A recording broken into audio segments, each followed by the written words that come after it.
Family, let me tell you something powerful. Every single morning you wake up, you are presented with two choices: to drift through the day by accident or to step into the day on purpose. Success doesn't happen because you rolled out of bed, it happens because you got up with intention. And the best way to create intention is to start with the right questions. When you wake up in the morning, the first and most powerful question you can ask yourself is, who do I need to become today? Most people begin their day by thinking about what they need to do, the tasks they need to complete, or the obligations waiting for them. They make their to-do lists and rush into action, but they miss the deeper truth. Doing flows from being. Your identity shapes your actions, and your actions shape your results. If you only focus on what you do without first shaping who you are, you'll find yourself trapped in cycles of activity without lasting progress. Asking, who do I need to become today, shifts the focus from performance to transformation. It takes you out of the mindset of chasing tasks and puts you in the mindset of cultivating character, discipline, and growth. Think about it. Everything in your life is a reflection of who you are on the inside. The money in your bank account reflects your mindset about value and wealth. The condition of your relationships reflects your communication, patience, and level of love. The state of your health reflects your habits, discipline, and self-respect. None of these areas change just because you wish for them to. They change, when you begin your day by asking, who do I need to become? You are taking ownership of the fact that your external reality is always a mirror of your internal identity. If you want a different outcome, you must first cultivate a different version of yourself. For example, if your goal is to build wealth, don't just wake up thinking, what do I need to do to make money? Instead, ask, who do I need to become to attract, manage, and multiply wealth? Because the truth is, if you gave a poor-minded person $1 million, they would lose it within a year. But if you gave a wealthy-minded person $10, they would multiply it into more. The difference is not the amount of money, it's the person. When you choose to become someone who studies financial principles, someone who exercises discipline, someone who values serving others, then the money you desire will naturally be attracted to you. Wealth doesn't chase people, it chases principles, and principles are only applied by people who have become the right kind of person. The same principle applies in relationships. If you wake up saying, I want better relationships, but you don't ask, who do I need to become to be a better partner, parent, or friend, then nothing will truly change. Becoming the kind of person who listens with empathy, who speaks with kindness, and who gives without always expecting something in return. This is how relationships flourish. You cannot demand love, respect, and loyalty if you are not becoming a person who gives those things first. Every morning is a chance to recommit to becoming that person. This question also helps you break free from the trap of victimhood. Many people wake up blaming circumstances, their job, the economy, or other people for where they are. But when you ask, who do I need to become today, you are shifting responsibility back to yourself. You're declaring, I may not control everything around me, but I do control who I am and how I show up. That's empowering. It means no matter what's happening in the world, you still have the ability to choose growth, integrity, and excellence. Another layer to this is understanding that becoming is not about perfection, it's about progress. Every day you are either reinforcing the person you used to be, or you are stepping closer to the person you want to be. So when you wake up, don't just look at the final vision of your life and feel overwhelmed. Ask yourself what one step of becoming you can take today. Maybe it's becoming more disciplined by getting up when the alarm goes off instead of hitting snooze. Maybe it's becoming more courageous by speaking up in a meeting where you normally stay silent. Maybe it's becoming more generous by helping someone without expecting recognition. These small steps of becoming add up over time and transform your entire life. And here's a powerful truth. When you focus on becoming, the doing takes care of itself. If you become disciplined, you'll naturally do the work. If you become confident, you'll naturally step into opportunities. If you become compassionate, you'll naturally build stronger relationships. Doing becomes the fruit of being. But if you skip the step of becoming, you'll always struggle with consistency in your doing. You'll set goals, but fall short. You'll start projects, but quit halfway. That's because your identity hasn't caught up to your intentions. So each morning, before you reach for your phone, before you check your notifications, before you let the noise of the world set your tone, pause and ask, who do I need to become today? Say it out loud, write it down, declare it with conviction, because when you shape your being, you are shaping your destiny. Your future self is waiting on the choices you make today. And the greatest choice you can make is to become a better version of yourself every morning. When you wake up in the morning after you have asked yourself who you need to become, the next most transformative question is, what am I grateful for right now? Gratitude is not just a feel-good idea. It is a principle that unlocks abundance and aligns your heart and mind with increase. Too many people wake up already focused on lack. They think about what they don't have, the bills they need to pay, the problems waiting for them at work, or the challenges in their relationships. That negative focus sets the tone for the entire day, but when you begin your morning by asking, what am I grateful for right now, you change the atmosphere.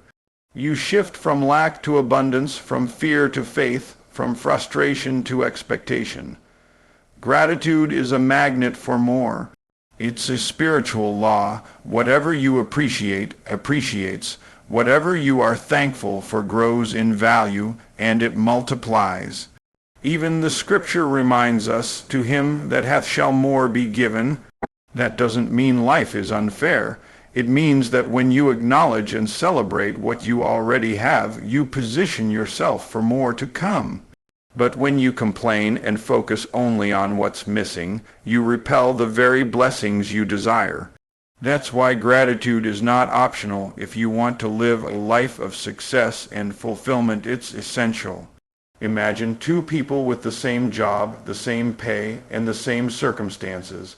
One wakes up and says, I can't believe I have to do this again. This job is a dead end. I'm tired of this grind. The other wakes up and says, I'm grateful I have a job that provides for my family. I'm grateful for the skills I'm building here. I'm grateful that I'm alive today and have another chance to grow.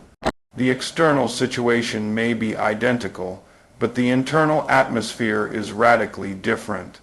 And here's the truth. The person who practices gratitude will soon rise higher, because gratitude keeps their energy positive, their spirit open, and their heart ready for opportunities. Complaining blinds you, but gratitude makes you see possibilities you would otherwise miss. Gratitude is also a cure for fear and anxiety. You cannot be truly grateful and fearful at the same time. Gratitude forces your mind to focus on what is present and good rather than on what is absent or threatening. That's why it's so important to make it a morning practice. The world is designed to bombard you with negativity. You turn on the news and it's crisis after crisis. You scroll on social media and it's comparison, drama, and distraction. But when you start your day with gratitude, you set your mental thermostat before the world can. You are saying to yourself and to the universe, I choose to see the good. I choose to acknowledge the blessings. I choose to focus on abundance. That choice puts you in control of your day. And here's the beauty. Gratitude doesn't require everything to be perfect. You don't wait until your bank account is full to be thankful. You give thanks for the little you have, and that thankfulness becomes the seed for more. You don't wait until your relationships are flawless to be grateful. You give thanks for the moments of joy, the lessons learned, and the people who love you, even if imperfectly. You don't wait until you're living in your dream home to be grateful. You thank God for the roof over your head right now. Gratitude transforms not enough into more than enough. It turns the ordinary into extraordinary because it changes the way you see it. Another reason gratitude is powerful is that it aligns your mind with creativity and solutions. A complaining mind says, I can't, it won't work, there's no way. But a grateful mind says, I'm thankful for what I have, and I believe there's more where that came from. That mindset attracts ideas, people, and opportunities. Gratitude is not passive. It's a force. It generates momentum because when you are grateful, you are hopeful. When you are hopeful, you take action, and when you take action, doors open. Gratitude also keeps your ego in check. When you succeed, it's easy to start believing that everything you've achieved is by your own power. Gratitude reminds you that every breath, every opportunity, and every connection is a gift. It keeps you humble, and humility keeps you open to learning and growing. Gratitude grounds you while also lifting you. It says, I am thankful for where I am, but I'm also excited about where I'm going. So, how do you practice this every morning? Simple. Before you reach for your phone, take a moment and list 3 things you are grateful for. Say them out loud.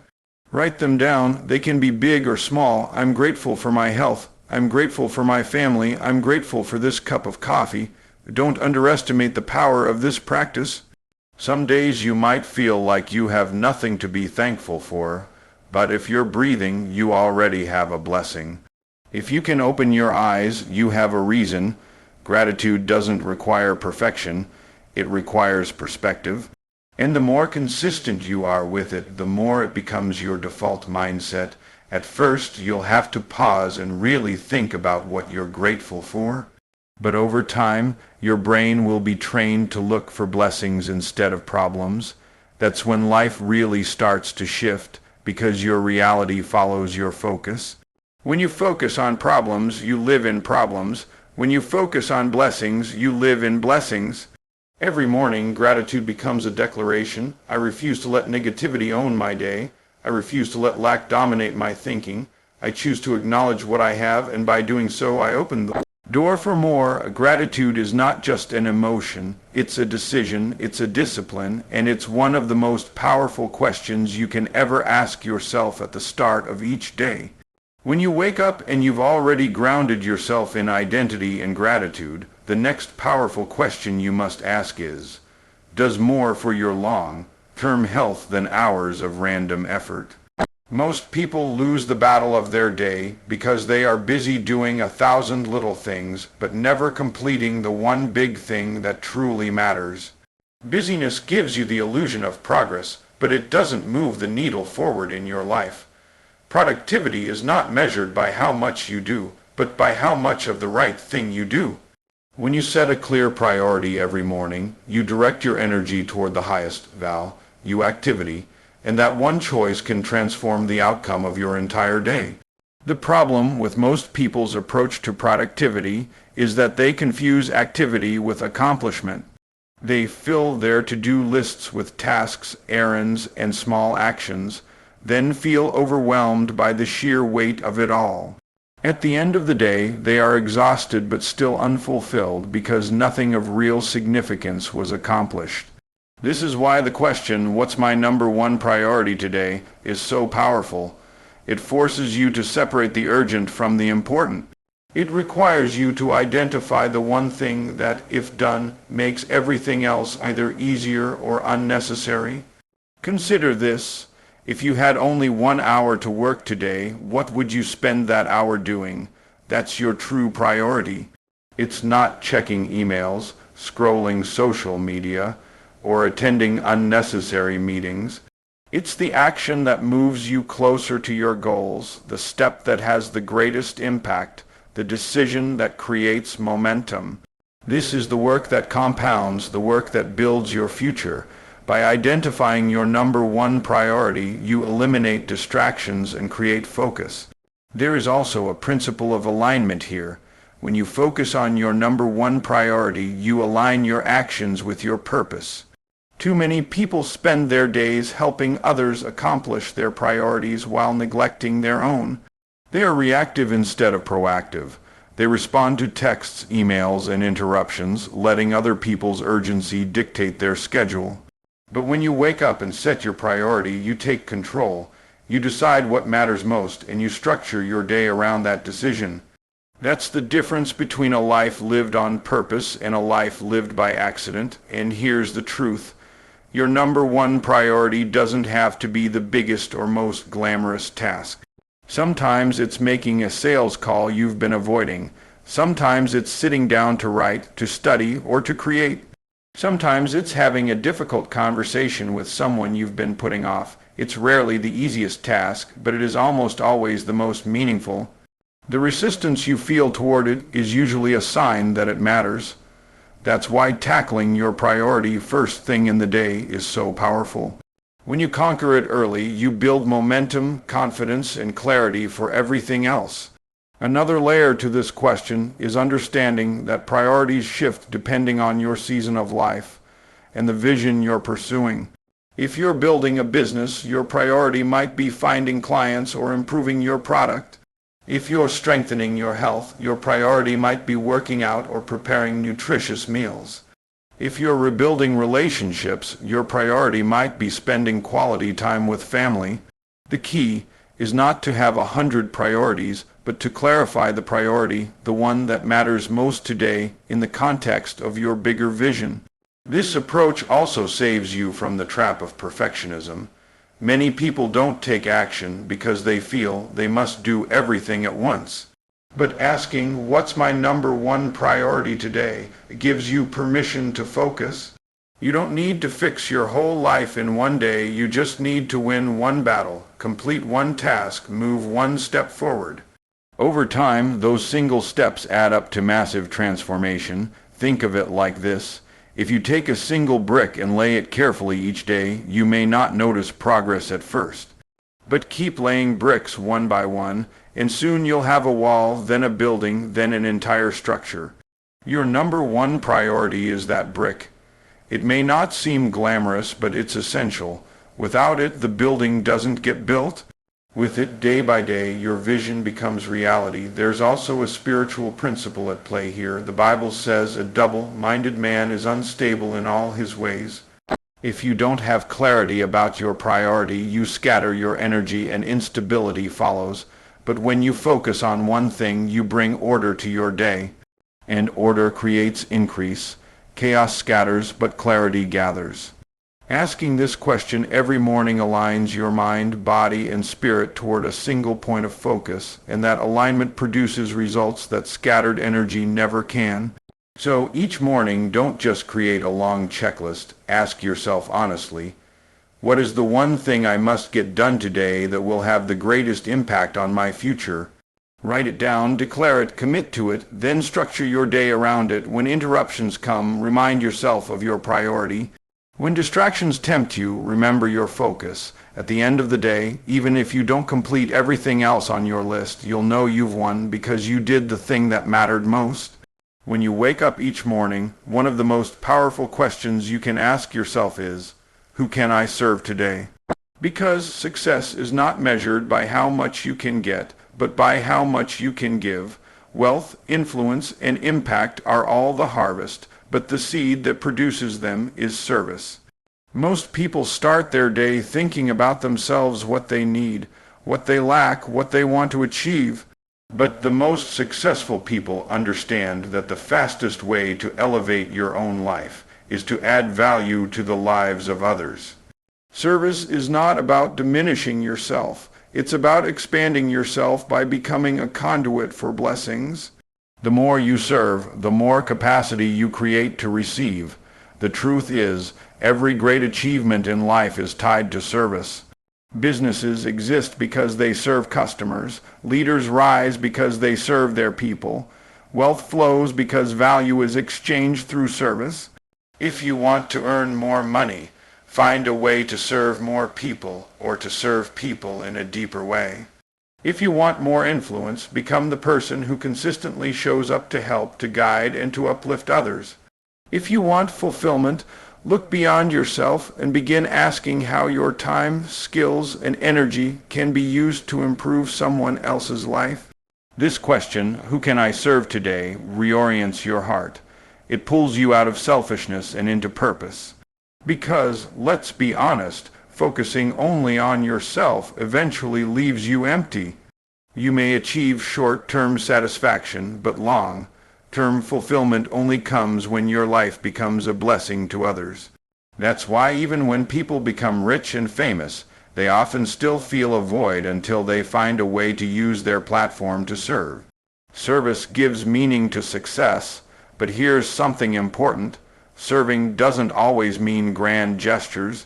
Sometimes it's as simple as listening to someone who needs to be heard. Sometimes it's offering encouragement to someone who feels unseen. Sometimes it's sharing your knowledge with someone who's just starting out. Service isn't always public, it's often private. It's not always dramatic, it's often practical. The point is not the size of the service, but the heart behind it. Every act of service is a seed, and no seed goes unnoticed. When you wake up and ask who you can serve, you create opportunities. You may not even realize it at first, but serving others creates connections that open doors for your own future. People remember how you made them feel. They remember when you went out of your way to help them. They remember when you gave without expecting anything in return. That's the kind of reputation that attracts trust, and trust is the foundation of influence and wealth. You cannot buy trust, you earn it through consistent service. Another layer to this is understanding that service is not weakness. It's strength. Some people think that serving others makes you less important, but the opposite is true. The greatest leaders in history were also the greatest servants. Even in Scripture, Jesus taught that the greatest among you will be your servant. Service is not beneath greatness. It is the pathway to greatness. When you serve, you demonstrate humility, compassion, and strength of character. These qualities elevate you in the eyes of others, and more importantly, elevate you in the sight of God. Service also expands your perspective. When you only think about yourself, your world becomes small. Every problem feels bigger, every obstacle feels heavier. But when you begin to serve others, your problems shrink in comparison. You start to see that no matter what challenges you face, you still have something to give, and the act of giving strengthens you. It reminds you that your life has purpose beyond your struggles. It pulls you out of self-pity and places you into empowerment. Practically, this question can shape your daily actions. Before you walk into a meeting, ask yourself, how can I serve in this room? Before you make a phone call, ask, how can I add value to this person's life? Before you post on social media, ask, how can my words serve someone who reads this? This shift in mindset changes everything. Instead of trying to impress, you focus on impacting. Instead of trying to take, you focus on giving. And ironically, the more you give, the more returns flow back to you. Here's the secret. People chase after success, but success chases after service. You don't have to beg for influence when you're busy serving. You don't have to force wealth when you're solving problems that serve others. You don't have to fight for recognition when your consistent service speaks louder than any promotion could. Service positions you for increase because it aligns you with the law of sowing and reaping. So when you rise each day, don't just ask what you can get. Don't just ask how you can win, ask who can I serve. It could be your family, your coworkers, your customers, or even a stranger you'll meet that day. The person doesn't matter as much as the heart behind the question, because the more people you serve, the bigger your impact. And the bigger your impact, the greater your legacy. When you wake up in the morning and begin shaping your identity, practicing gratitude, clarifying your priority, and focusing on service, there is another crucial question that can change the trajectory of your life. What excuses do I need to eliminate today? Excuses are silent killers of potential. They are the invisible chains that keep people bound not to their circumstances, but to their comfort zones. Every dream that dies, every goal that's abandoned, and every vision that never comes to pass has one common culprit: excuses. Excuses sound reasonable, they sound logical, and sometimes they even sound noble, but at the end of the day, they are lies we tell ourselves to avoid the discomfort of growth. When you begin your morning by asking what excuses you need to eliminate, you are holding yourself accountable. You are shining light on the very patterns that keep you stuck. See, the problem with excuses is that they often dress themselves up as valid reasons. I don't have time, I don't have enough money, I'm too old, I'm too young, I don't know enough. On the surface, those might sound like legitimate obstacles, but dig deeper and you'll find they are simply walls built by fear and procrastination. Because if time were truly the issue, how do others with the same 24 hours in a day find a way to build businesses, nurture families, and grow themselves? If money were the issue, how do some people start with nothing and still find a way to create abundance? The difference is not the resource, it's the mindset. Excuses are not barriers, they're blindfolds. They don't actually block you. They just stop you from seeing the path that already exists. Every morning when you wake up, excuses are waiting for you. They whisper, stay in bed, hit snooze, you deserve a break. They whisper, don't make that call today, you'll sound foolish. They whisper, don't step out in faith. What if you fail? And if you listen, those whispers will shape your life. But if you confront them, if you call them out for what they are, lies, you reclaim your power. That's why eliminating excuses is not just a one-time decision, it's a daily discipline.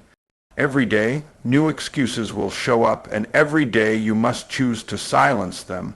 Eliminating excuses requires honesty. It requires looking yourself in the mirror and admitting that the only thing standing between you and your next level is not a lack of opportunity, but a lack of ownership. Ownership means accepting that your choices, not your circumstances, determine your future. Excuses shift blame outward, but ownership takes responsibility inward. And responsibility is where growth begins, when you say, it's my responsibility to learn, it's my responsibility to act, it's my responsibility to change. You remove the power of excuses to control you. Excuses also keep you in the illusion of safety. They protect you from risk, but they also protect you from reward. They keep you in your comfort zone, but they also keep you from your calling. Think about it. Every successful person you admire has had the same opportunities to make excuses as you. They could have said, I don't know enough, I don't have enough, I'm not ready. But instead, they made a decision to move forward in spite of fear, to act even when uncertain, to believe even when there was no guarantee. The difference between people who live their dreams and people who bury them is not the presence of excuses, but the choice to eliminate them. Another layer to this is recognizing that excuses are expensive. They cost you time, they cost you energy, and they cost you destiny. Every day you hold on to an excuse is a day you delay your progress. You may not feel the loss immediately, but over months and years, the compound effect of excuses adds up. One excuse today becomes a habit tomorrow, and a habit tomorrow becomes a lifestyle of mediocrity. But when you eliminate excuses, you replace them with execution. And execution compounds too. One small action today builds into momentum tomorrow, and momentum tomorrow builds into transformation for your future. Practically, eliminating excuses can look like writing them down and challenging them. If your excuse is, I don't have time, then ask yourself, where is my time really going? If your excuse is, I don't know enough, then ask, what can I learn today to close that gap? If your excuse is, I'm afraid of failure, then ask, what lesson will I gain if I try and don't succeed? This process dismantles excuses by replacing them with solutions. Once you expose an excuse, it loses its power, and here's the deeper truth. Eliminating excuses is not just about achieving goals, it's about becoming the person who refuses to settle for less than what they're capable of. Every time you eliminate an excuse, you strengthen your character. You become more disciplined, more resilient, more courageous. You build the muscle of integrity because you are keeping promises to yourself instead of breaking them. So tomorrow morning, when the excuses whisper, don't negotiate with them, eliminate them. Replace I can't with how can I. Replace I don't have enough with what can I do with what I have. Replace it's too hard with it's worth it. The more you do this, the louder your faith becomes and the quieter your fear gets. Excuses will always show up, but they don't have to stay. You can't dismiss them at the door and choose to live by excellence instead. Every morning when you rise, another life-shaping question you must ask yourself is, what do I need to learn today? Because life is a classroom and every single day is an opportunity to grow. The truth is, success does not come to the person who knows it all. It comes to the person who never stops learning. Wealthy people are lifelong learners. They understand that every new level of income, every new level of impact, every new level of influence requires a new level of insight. On the other hand, poor people often stay stuck because they think they already know everything they need to know. The moment you stop learning, you start dying. The moment you close yourself off to growth, you close the door to opportunity, asking yourself, what do I need to learn today? Does two important things. First, it keeps you humble. It reminds you that no matter how much you already know, there's always another level. Second, it keeps you hungry. It positions you to approach the day with curiosity and expectation, looking for the lessons hidden in experiences, conversations, and challenges. Humility without hunger leads to passivity, but humility with hunger creates momentum. That's why the people who rise the highest are always students, always listening, always seeking to sharpen their skills. Learning is not just about formal education, it's about intentional growth. You don't have to wait for a classroom, a degree, or a teacher to tell you it's time to learn. Life itself is the teacher, and every experience is a lesson waiting to be discovered. When you wake up and ask this question, you are telling yourself, I'm open to receive wisdom today. I'm ready to grow today.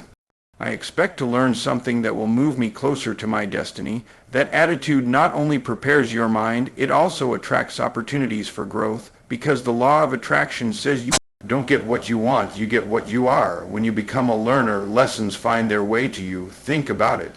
Every skill you master, every concept you understand, every insight you gain becomes a tool in your toolbox, and when life presents challenges, the person with the most tools wins. If you only have a hammer, then every problem looks like a nail. But if you've been learning consistently, then you have multiple strategies, multiple perspectives, multiple resources. That's the difference between people who get stuck at obstacles and people who find a way through. Obstacle isn't smaller for the learner is simply bigger than the obstacle. Learning also multiplies your value. In the marketplace, you are paid for the problems you solve. The bigger the problem you can solve, the greater your value, and the way to solve bigger problems is to learn more, to grow more, to stretch yourself beyond your comfort zone. If you want to earn more money, don't just demand a raise. Become the kind of person whose knowledge and skills justify the increase. If you want to influence more people, don't just wish for a bigger platform. Learn how to communicate better, how to connect deeper, how to serve wider. Learning is the bridge between where you are and where you want to go. There is also a spiritual principle in this. The Bible says, wisdom is the principal thing, therefore get wisdom, and with all thy getting get understanding. Wisdom is more valuable than silver, gold, or rubies. Why? Because money without wisdom disappears, but wisdom can't create money again and again. Influence without wisdom destroys, but influence with wisdom transforms. This is why asking yourself daily what you need to learn keeps you in alignment with God's principle of increase. You are not just chasing blessings, you are preparing yourself to sustain them. And here's something powerful. Sometimes the lesson you need to learn won't come from success. It will come from failure. Failure is not the opposite of learning. It is one of the greatest teachers you will ever have. When you fail, the question is not, why me? The question is, what is this teaching me? Every failure contains feedback. Every setback contains wisdom. If you learn from it, failure is not the end. It's the beginning of a stronger, wiser version of you. Practically, this question can guide your day. Maybe what you need to learn today is a specific skill, like how to use a tool for your business or how to manage your money more effectively. Maybe it's a lesson about people, how to communicate with patience, how to listen better, how to lead with empathy. Maybe it's a lesson about yourself, how to manage your emotions, how to discipline your habits, how to trust your faith. If you wake up asking what you need to learn, you will begin seeing every situation as part of your education. The difficult customer becomes a lesson in patience. The financial struggle becomes a lesson in stewardship. The missed opportunity becomes a lesson in preparation. Ultimately, knowledge without application is wasted, but applied knowledge becomes wisdom. So don't just ask what you can learn. Ask how you can use it today, because knowledge stored only makes you informed, but knowledge applied makes you transformed. Every morning when you decide to be a student of life, you step into the stream of growth that leads to increase. So tomorrow, don't just wake up ready to repeat yesterday. Wake up ready to learn, be teachable, be curious, be willing to grow, because the people who rise, the people who excel, the people who transform their lives are not the ones who think they know it all. They are the ones who show up every day ready to learn something new.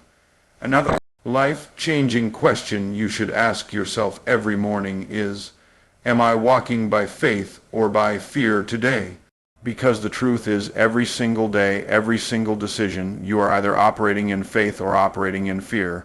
Faith and fear are both forces. Faith is believing in the unseen promises of God. Fear is believing in the unseen possibilities of failure. Faith propels you forward. Fear holds you back. Faith opens doors. Fear locks them shut.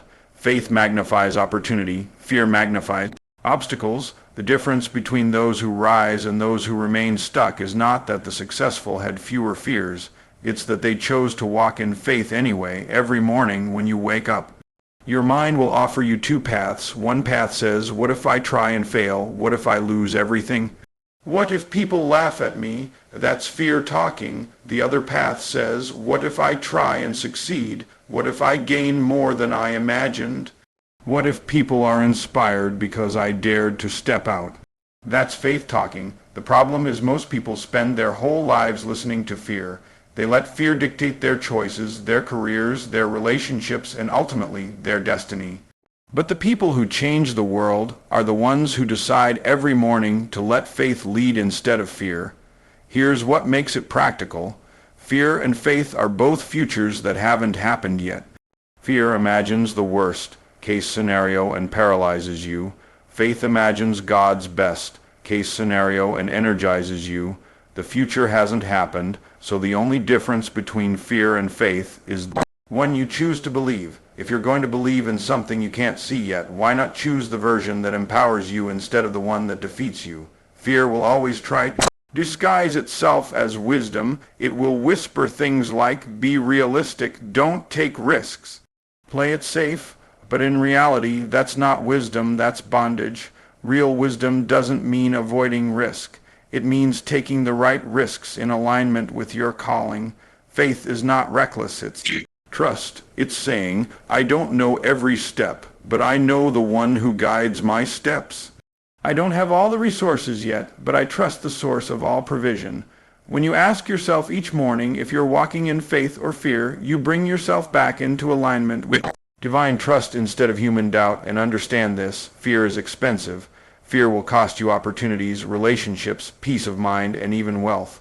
Some people never start the business because they're afraid. Some never speak their truth because they're afraid. Some never ask for what they deserve because they're afraid. Fear will rob you of the very blessings God placed within your reach. Faith, on the other hand, pays dividends. Faith unlocks creativity. Faith gives you boldness. Faith makes you attractive to opportunities because people are drawn to confidence. Faith opens doors that fear would have kept locked forever.